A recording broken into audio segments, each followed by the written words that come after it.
Par rapport aux relations entreprises, de manière très intéressante, 78%, c'est-à-dire à peu près 92 sur 130, ont tous une structure dans les universités qui s'appelle relations.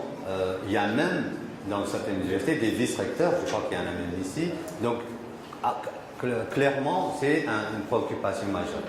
Mais si on regarde de plus près, si on regarde dans le détail, on se rend compte que la majeure partie de ces universités, le budget de fonctionnement de ces structures ou de ces machins ne dépasse pas 5 000 $ par an.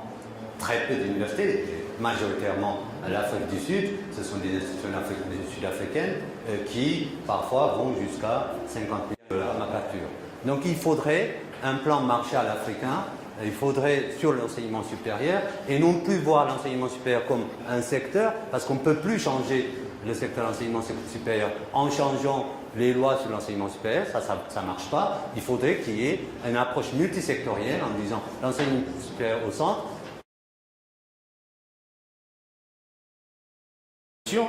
C'est que quand on ne dispose pas d'outils de prévision, d'outils d'analyse, eh bien on va à notre perte. Comment attirer les investisseurs? Vous entendez ça tous les jours. Ah, on va investir 3 milliards dans le secteur de l'économie de tel dispositif, mais personne ne sait dire. J'ai entendu il n'y a pas longtemps, il y a 2 semaines, à Dakar, une grande réunion sur l'eau. Eh bien, on a annoncé qu'on va investir tant de milliards sur cela, mais personne ne sait dire où on va trouver pour que ça marche, les ingénieurs et techniciens supérieurs pour accompagner ça avant même que l'argent n'arrive. Personne. L'outil qui est principal de cet élément, c'est ce dont je voudrais tout particulièrement vous parler ici, c'est l'Observatoire des compétences et de l'emploi.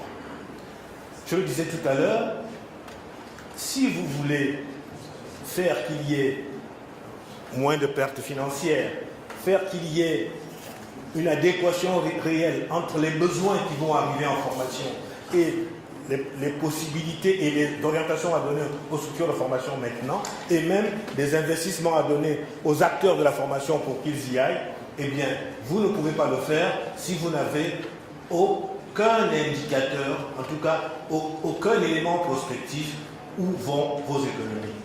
Donc, il y a donc forcément une sorte d'évolution des métiers, et donc c'est cette évolution des métiers qu'un organisme comme l'Observatoire des compétences de l'emploi doit aussi mettre en valeur pour au fond permettre aux structures de formation de s'adapter.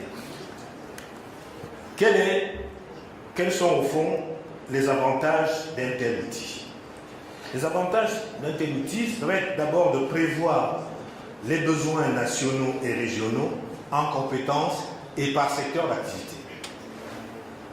Cela peut, avec la méthode dans laquelle on travaille aujourd'hui, c'est une méthode qui est à la fois, j'en parlerai tout à l'heure, mais l'objectif c'est finalement de pouvoir permettre à l'étudiant qui veut s'orienter de se dire, je ne vais pas m'orienter par hasard, voilà les tendances de l'économie nationale, voilà les secteurs où il va y avoir de l'emploi, à Bac plus 2, à Bac plus 3, à Bac plus 5, donc je vais m'orienter tenant compte aussi des volumes et même des salaires qui sont versés dans ces secteurs-là, parce que les secteurs ne se ressemblent pas. Donc l'étudiant va avoir la possibilité de choisir et de tracer.